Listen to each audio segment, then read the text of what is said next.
Hello అండి. ఎలా ఉన్నారు? ఈ ముగ్గు కోసం ముందుగా 2 చుక్కలు పెట్టుకోవాలి. తర్వాత 3 చుక్కలు, తర్వాత 4, తర్వాత 3, మళ్ళీ 4, 3, 2.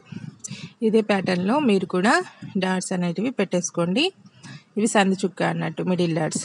నెక్స్ట్ ఏంటంటే 4 డాట్స్ ఉన్నాయి కదా! 4 డాట్స్‌ని కలుపుతూ గీయొద్దండి. 4 డాట్స్ పైన ఒక లైన్ గీసుకోండి. ఆ తర్వాత కింద ఇంకో 4 డాట్స్ ఉంది కదా! దానికి కూడా పైన ఒక లైన్ గీసుకోండి స్ట్రెయిట్‌గా. ఆ తర్వాత 3 డాట్స్ పైన గీసుకోండి. నెక్స్ట్ కింది వైపు కూడా సేమ్. తర్వాత 2 డాట్స్ పైన కూడా లైన్ గీసుకోండి. డాట్స్ కంటే కొంచెం బయటికి రావాలి మనకి. నెక్స్ట్ ఈ 4 డాట్స్ పైన లైన్ గీసాం కదా! దాన్ని 2 డాట్స్ మిడిల్‌లోకెళ్ళి వెళ్ళాలన్నమాట.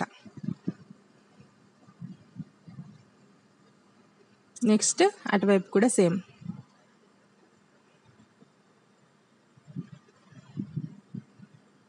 ఈ వీడియో అనేది మంచిగా మీకు క్లియర్గా అర్థమవడం కోసం నేను స్లోగా తీశాను.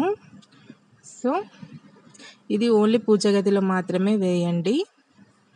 మనము వాకిలిలో వేయకండి, పూజ రూమ్లో మాత్రమే వేయండి ఈ కోలం అనేది. మీకు కనుక ఈ ముగ్గు నచ్చినట్లయితే మన వీడియోకి ఒక లైక్ తప్పనిసరిగా ఇవ్వండి.